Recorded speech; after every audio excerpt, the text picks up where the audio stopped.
राम मंदिर आंदोलन पिछले 500 साल से चल रहा था। इस आंदोलन का नेतृत्व यहाँ के समाज ने किया। वो समाज जिसकी अग्रिम पंक्ति में यहाँ का संत समाज खड़ा था। वो संत समाज देश के अलग अलग हिस्सों पे समय समय पे जाता रहा और लोगों की चेतना को जगाता रहा। इसलिए हम देखेंगे कि समय समय पे राम मंदिर आंदोलन आगे बढ़ता रहा, वहाँ पे लोग संघर्ष करते रहे और इसी का परिणाम हुआ कि वो जो लौ थी, वो जो दीपक था आंदोलन का, वो कभी बुझा नहीं। आज़ादी के बाद जब के.एम. मुंशी जी ने सरदार पटेल की प्रेरणा से सोमनाथ में मंदिर का जीर्णोद्धार कराया, उसके बाद राम मंदिर आंदोलन को एक नई गति मिली कि अगर सोमनाथ का जीर्णोद्धार हो सकता है 1000 साल के बाद, तो राम मंदिर क्यों नहीं बन सकता। इसी के बाद 1980 के दशक में जो देश में राजनीतिक घटनाक्रम हुआ, उसमें लोगों की जनभावनाएं ऐसी बनी कि अयोध्या में राम मंदिर जन्मभूमि का निर्माण होना चाहिए और राम जन्मभूमि मंदिर का निर्माण होना चाहिए।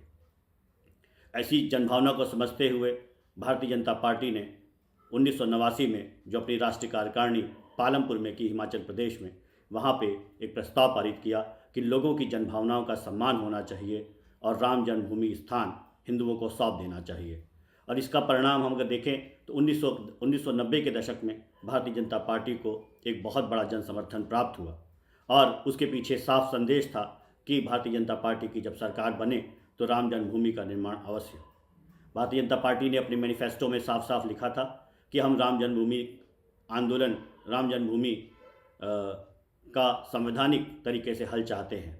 मामला कोर्ट में था और कोर्ट का निर्णय आया और कोर्ट का निर्णय राम मंदिर के पक्ष में गया और हम देख रहे हैं कि अब एक भव्य राम मंदिर का निर्माण हो चुका है, जिसका उद्घाटन 22 जनवरी को होने जा रहा है।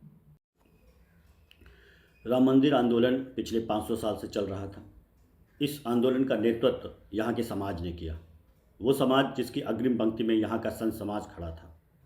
वो संत समाज देश के अलग अलग हिस्सों पे समय समय पे जाता रहा और लोगों की चेतना को जगाता रहा। इसलिए हम देखेंगे कि समय समय पे राम मंदिर आंदोलन आगे बढ़ता रहा, वहाँ पे लोग संघर्ष करते रहे और इसी का परिणाम हुआ कि वो जो लौ थी, वो जो दीपक था आंदोलन का, वो कभी बुझा नहीं।